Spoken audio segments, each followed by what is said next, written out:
Board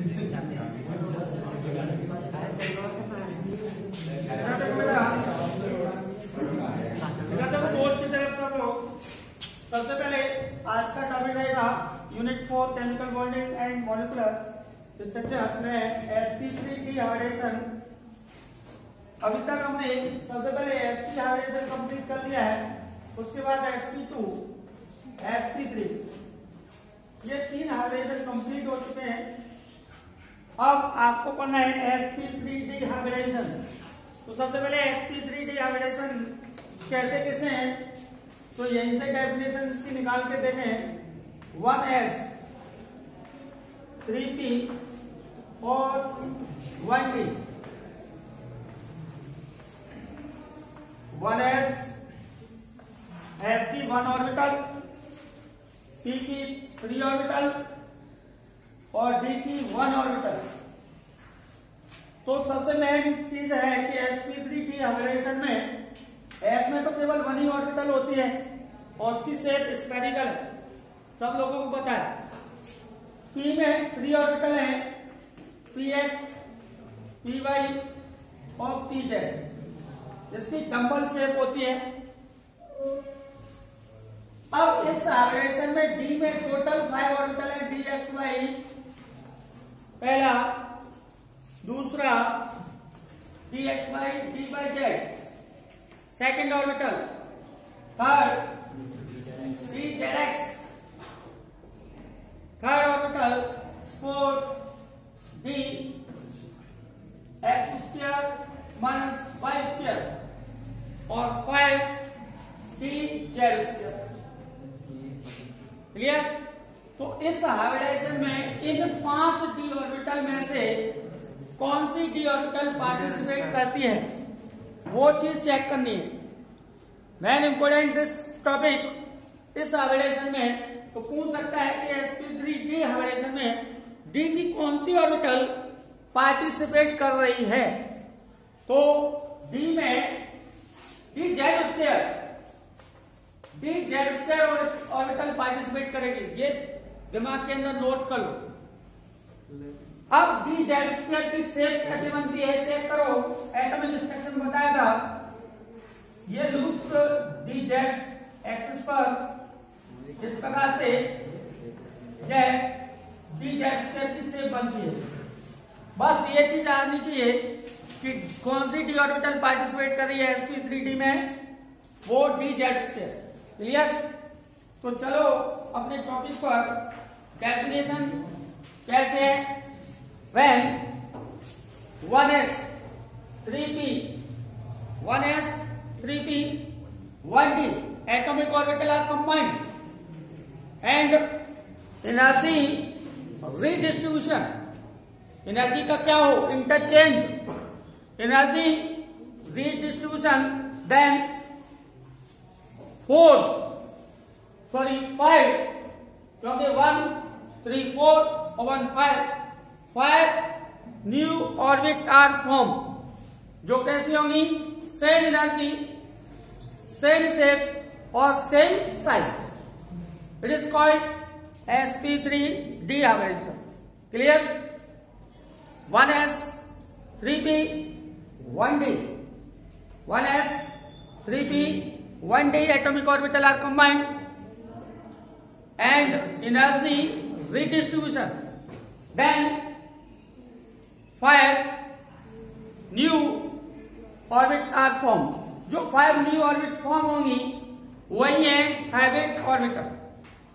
अभी बताऊंगा कौन सी 5 ऑर्बिटल है। तो यही कहलाता हमारा sp3 डिहाइब्रिडेशन। तो सबसे पहले मैं एग्जांपल लेता हूं, pf5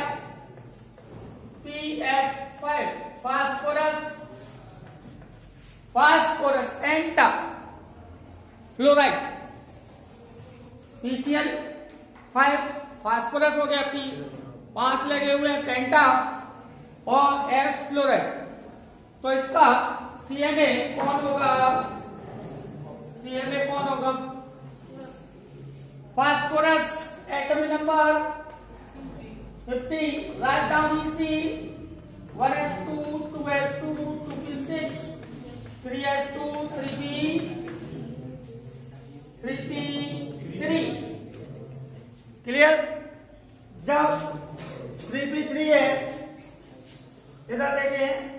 तो यहाँ ढक्कन हो 3D 0 भी होगा। क्यों? क्योंकि फर्स्ट राउंड कंप्लीट है, फर्स्ट सेल कंप्लीट है, 2 इलेक्ट्रॉन फिलअप हो चुके हैं।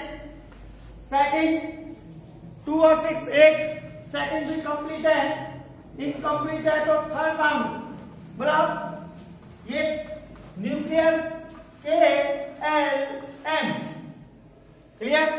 तो ए सेल के लिए n की वैल्यू क्या होगी 1, के लिए principal quantum number, the value of principal quantum number 1, so only 1 %. Second round L n value 2, then subset 2 sp, total electron 8। इसलिए यहाँ m सेल की बात कर रहा है, n value 3, then 3 subset 8% spd। So ये 3 राउंड में s ले लिया, देख चेक कर, p ले लिया, d ले लिया। तो यहाँ पर तीनों ऑर्बिटल यहाँ पर ले लिए गए हैं। अब सबसे पहले इसकी बनाएंगे हम ground state. First ground state, then GS, इधर देखें 3s 2 electron 3s, after then 3p, तो 3px 3py 3pz, p में 3 1 2 3, देन 1 2 3 4 5 3d क्लियर। अब ES ground state electron jump 3D में, तो ये हो गया आपका 1 3 1 2 3 3s 3px 3py 3pz और dt 1 2 3 4 5। तो ये वाला यहां से यहां तक हाइब्रिडेशन हो जाएगा sp3d, hybridisation sp3d। 5 unpaired electron है, इसका मतलब 5 सिग्मा बॉन्ड फॉर्म करेगा। तो 5 सिग्मा बॉन्ड सबसे पहले, अब इसकी बनाएंगे शेप s। सबसे पहले s की shape spherical, z by x s orbital, plus अब बनानी है px की। इधर चेक करो, ये x एक्सिस, ये y, ये z। तो यहां पर x पर लूप्स बना दो, क्लियर। अब py पर इधर देख ढक्कन, अरे बबू अरे काय को बात कर रहा है, z by x, यहां पर y एक्सिस पर, तो ये तो हो गया px ऑर्बिटल, ये py ऑर्बिटल। अब बनानी है pz, ये pz, तो z एक्सिस पर z by x, तो ये बन गया pz ऑर्बिटल। अब बची क्या, मैं बताता d में, d के अंदर कौन सी ऑर्बिटल पार्टिसिपेट करेगी, d। अबे ढक्कन पागल हो गया क्या रे, अभी तो बताया रे, dz स्क्वायर पार्टिसिपेट करेगी, नोट डाउन dz स्क्वायर। अब की गलत बोला रे, इधर देख। अब dz की शेप z एक्सिस पर बनानी है बेटा, z एक्सिस पर, तो z by x ऐसे बनती है dz स्क्वायर की शेप, और इसमें तो सर्किल तिरंगे जैसे लगा दे, ठीक है। तिरंगा तो देखा है, बस सर्किल ये बन गई किसकी, dz स्क्वायर। अब sp3 क्योंकि हाइड्रेशन क्या पढ़ रहे हैं, sp3d 1s, देखो 1s हो गई, 3p px py pz और d में वो dz स्क्वायर। तो 5d और 5 ऑर्बिटल एटॉमिक ऑर्बिटल कंबाइन हो जाएंगी और आप कंबाइन होकर 5 1 2 3 4 फिर 4 और 5 sp3d sp3d sp3d sp3d ठीक। अब ये डेफिनेट शेप में फिक्स हो जाएंगी, कैसे, ऐसे करके ट्रायंगल बना दे, ट्रायंगल बनाया रे और बीच में सेंटर लगा दिया रे, दो परपेंडिकुलर लगा रे, एक और ये 2 हो गया, ये 3 ये 4 ये 1 5। तो ऐसे लूप्स बना दे 1 2 3 4 और ये हो गया डेफिनेट ज्योमेट्री हो गई इसकी, ट्राइगोनल बाइपिरामिडल, ट्राइगोनल ट्राइएंगल, दो परपेंडिकुलर, क्लियर। अब ये तो हो गया, अब ये कहानी किसकी पड़ रहा है, पी की जीएस पढ़ ली और ईएस, क्लियर। अब पढ़ना है ओवरलैपिंग, अब आती है fluorine, write down EC of fluorine 1s2 2s2 2p5।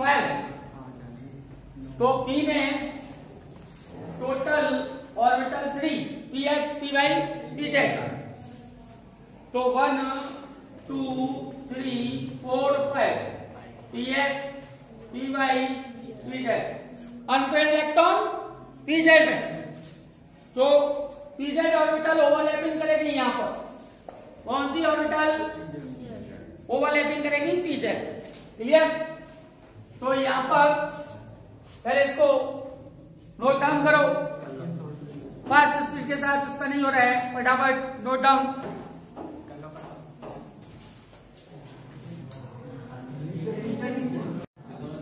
नहीं जुड़ जाएंगे। चलो बेटा, यहां पर ये हो चुका है। अब ये pz ऑर्बिटल यहां पर पार्टिसिपेट करेगी, तो इसको रब कर रहा हूं, कैसे पार्टिसिपेट करनी है, ये देखो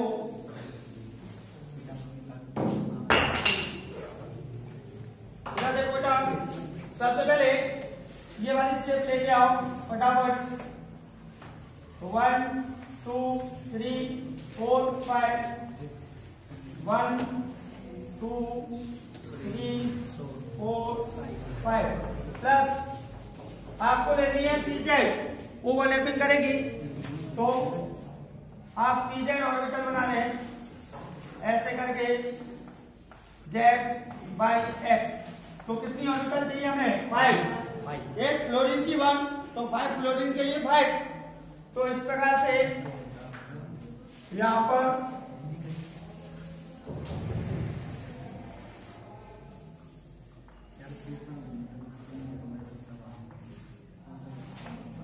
दो परपेंडिकुलर 1 2 3 4 5, ओवरलैपिंग दिखा दो, 1 sigma 1 2 sigma 1 3 sigma 1 4 sigma 1 5।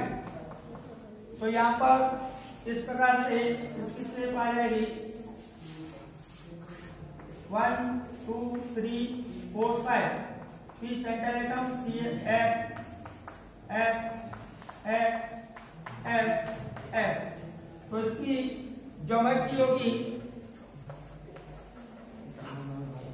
Geometry trigonal bipyramidal. ठीक है, बॉन्ड एंगल दो होंगे इसमें 90 डिग्री। तो यहां पर ये वाला 120 और इसके जो मिडिल वाला ये यहां से यहां तक 90 डिग्री और इसके परपेंडिकुलर, क्योंकि परपेंडिकुलर था। देखो बेटा, तो दो बॉन्ड एंगल होंगे 90। सबसे पहले ज्योमेट्री को लर्न करो, ट्राइगोनल ट्राइगोनल बाइपिरामिडल। परपेंडिकुलर होंगे उसको बाइपिरामिडल कहते हैं। क्लियर? तो मेन चीज अब क्वेश्चन कैसे आएगा, मेन चीज क्वेश्चन पर डिपेंड करेगा। क्वेश्चन बनता है यहां पर, इसमें दो होंगे, एक होता है axial bond, axial bond length, axial bond. एक होता है इक्विटोरियल,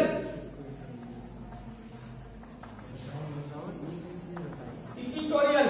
इसमें 3 इक्विटोरियल हैं, 1 2 और 3, 1 2 3। इसका मतलब 3 P सिंगल Cl और 2 P single Cl। 3 P single Cl bond है वो इक्विटोरियल बॉन्ड, और 2 P Cl है वो परपेंडिकुलर है, वो है आपके 2 P सिंगल Cl बॉन्ड। तो इन दोनों की बॉन्ड लेंथ डिफरेंट है। एक की बॉन्ड लेंथ है आपके पास 219 पिकोमीटर PCl5, 219 पिकोमीटर, और ये 204 पिकोमीटर।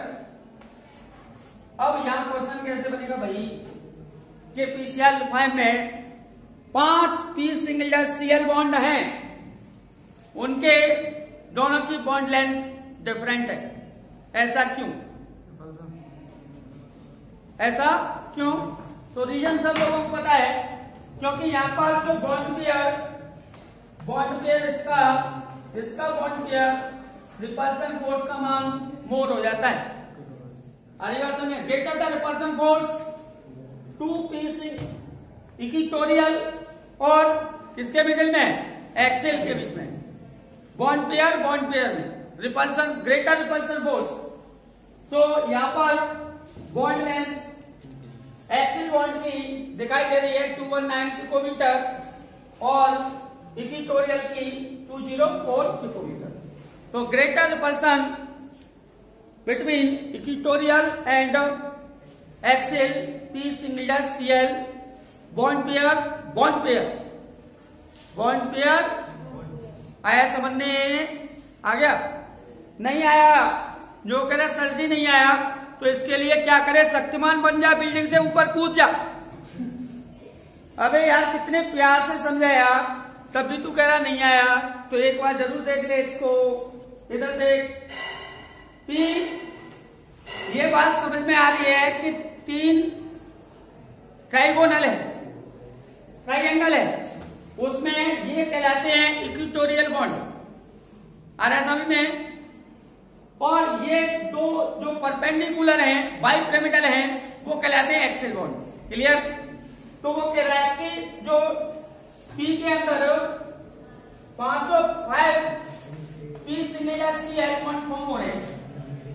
ओ रे बाबा रे, पूरा Cl की जगह ये कर लेना F, क्योंकि F कर लो या PCl5 कर लो, कोई दिक्कत नहीं है, क्योंकि यहाँ एग्जाम्पल PCl5 हो जाएगा। दूसरा सेकंड एग्जाम्पल, क्लियर? तो यहाँ पर ग्रेटर रिपल्सन होता है, इधर देख, ग्रेटर रिपल्सन है यहाँ पर। ग्रेटर रिपल्सन किसके मिडिल में है? बॉन्ड पेयर और बॉन्ड पेयर में। किसका? ये किसका है? इक्विटोरियल। क्या है इक्विटोरियल? ये क्या है? एक्सिल। तो इसमें कितने इलेक्ट्रॉन है? 2। और इसमें कितने हैं? 2। तो इसके इलेक्ट्रॉन पे कैसा चार्ज होगा बेटा? नेगेटिव। और इसके इलेक्ट्रॉन पे कैसा चार्ज होगा? नेगेटिव। तो ये नियरेस्ट हुए। अब एक देखने ढक्कन रे, ये वाला नियरेस्ट है और ये वाला, ये चेक कर रहे, ये और ये इधर देखना, इसमें डिस्टेंस ज्यादा है तो यहाँ रिपल्सन फोर्स क्या होगा? कम। लेकिन ये नियरेस्ट है तो इलेक्ट्रॉन पर नेगेटिव, इलेक्ट्रॉन का कैसा है बेटा? Negative charge. इस इलेक्ट्रॉन पर और इस इलेक्ट्रॉन पर नियरेस्ट है तो रिपल्सन फोर्स मोर होगा। ध्यान कर, तो यहाँ रिपल्सन फोर्स का मान क्या है? मोर। यही मोर की वजह से मोर पिकॉक इधर देख, मोर एक्सिस में यहां पर देखो, इस रीजन को आप फिर पढ़ेंगे 12th क्लास में। Bond dissociation energy BD, bond dissociation energy BD. अभी टॉपिक कंप्लीट कराता हूं। बीडी 5 मिनट दूंगा बस। Okay sir. Bond dissociation energy, फूटे कूलर, बस इसमें कह रहा है right the increasing order of bond dissociation energy. Bond dissociation energy किसकी मोर होगी? तो यहां पर बॉन्ड डिसोसिएशन एनर्जी तो सीधा है, जिसका साइज स्मॉलर होगा तो F सिंगल F और यहां पर Cl सिंगल Cl। चेक करो जरा, या बॉन्ड लेंथ ज्यादा है या बॉन्ड लेंथ कम है, साइज स्मॉलर होगा तो बॉन्ड लेंथ यहां क्या होगी? लेस। तो ये बॉन्ड जल्दी ब्रेक हो जाएगा। जिसकी डिस्टेंस एक मोबाइल को ही पकड़ लो, जितना लंबा होगा जल्दी टूट जाएगा और जितना साइज छोटा करते जाए, यही चौक समझ लो। इसको तोड़ने में ज्यादा फोर्स ऑफ अट्रैक्शन लग रहा है, लेकिन ज्यादा डिस्टेंस हो जाएगा। डिस्टेंस ज्यादा बढ़ा दो, एक और डस्ट लगा दो, आसानी से तोड़ा जा सकता है। लेकिन इसके साइज को कम कर दो तो आसानी से नहीं तोड़ा जा सकता। इसका मतलब जिसका साइज स्मॉलर होगा उसकी बीडी कम होगी। Bond dissociation energy. अब बॉन्ड डिसोसिएशन एनर्जी का कहते किसे? वो यहीं से है, उसी का रीजन पर चल रहा है वो कि बॉन्ड डिसोसिएशन एनर्जी, बॉन्ड को ब्रेक करने के लिए जो एनर्जी रिक्वायर होती है इसको बॉन्ड डिसोसिएशन एनर्जी। अरे बॉन्ड डिसोसिएशन एनर्जी। अब यहाँ F और Cl, तो क्लोरीन का एटॉमिक साइज स्मॉलर है, Cl का एटॉमिक साइज बिगर है, तो यहाँ पर क्लोरीन की बॉन्ड डिसोसिएशन एनर्जी ज्यादा होनी चाहिए और Cl की कम होनी चाहिए। लेकिन ऐसा नहीं होता, बाबा रे, ऐसा नहीं होता। यहाँ विचित्र कहानी है। छोटा होने के कारण इसको यहाँ पर 2 नुकसान हो रहे हैं। 2 नुकसान होते हैं यहाँ पर छोटा होने के कारण। ये ध्यान रखो, ये लगातार कंटिन्यूटी 3 या 4 बार कंपटीशन में क्वेश्चन आ चुका है बीडी पर, नीट वाले एग्जामिनेशन में, कि इसका क्रम लिखिए बस। तो ध्यान रखो, Cl की बीडी ज्यादा होगी, क्यों हो रहा है? वो यहीं पर आ गया देख, क्योंकि साइज छोटा है तो यहां पर लॉन पेयर होगा, Cl पर लॉन पेयर होंगे ना 3। चेक करो है कि नहीं है? एक आटोमो सेल में 7 इलेक्ट्रॉन थे, एक ने बॉन्ड बनाने में पार्टिसिपेट कर लिया फ्लोरीन के, तो इसका लॉन पेयर या डिस्टेंस साइज छोटा होने के कारण रिपल्सन क्या होगा? मोर होगा, और रिपल्सन मोर हुआ तो ये बॉन्ड जल्दी ब्रेक होगा। सही बात। लेकिन यहाँ पर डिस्टेंस ज्यादा है तो इसके लॉन पेयर और इसके लॉन पेयर में रिपल्सन लेस होगा तो ये बॉन्ड स्ट्रॉन्गर हो जाएगा। आ रही बात समझ में? आ रही चक्कर आई? तो यहाँ पर क्या हो रहा है? तो वही चीज है। तो सबसे ज्यादा बॉन्ड डिसोसिएशन एनर्जी सबसे पहले Cl2 की, फिर Br2 की, फिर F2 की, फिर I2। ये सीक्वेंस होता है, केवल ये सीक्वेंस पूछता है। तो यहाँ विचित्र कहानी है। छोटा होने के कारण इसको दो नुकसान होते हैं, एक तो बीडी में हो जाता है और एक क्वेश्चन लिखा है मैंने इलेक्ट्रो एफिनिटी सीएल की इलेक्ट्रो एफिनिटी मोर होती है कंपैरिजन एंड क्लोरीन के। ये क्वेश्चन लिखा है 11th क्लास में, क्लियर। तो दो नुकसान हो रहे हैं छोटा होने के कारण, तो वही रीजन क्या है, अरे बबुआ रे यहां देख रहे पीसी सिंगल एस एफ, तो यहां पर ये बॉन्ड लेंथ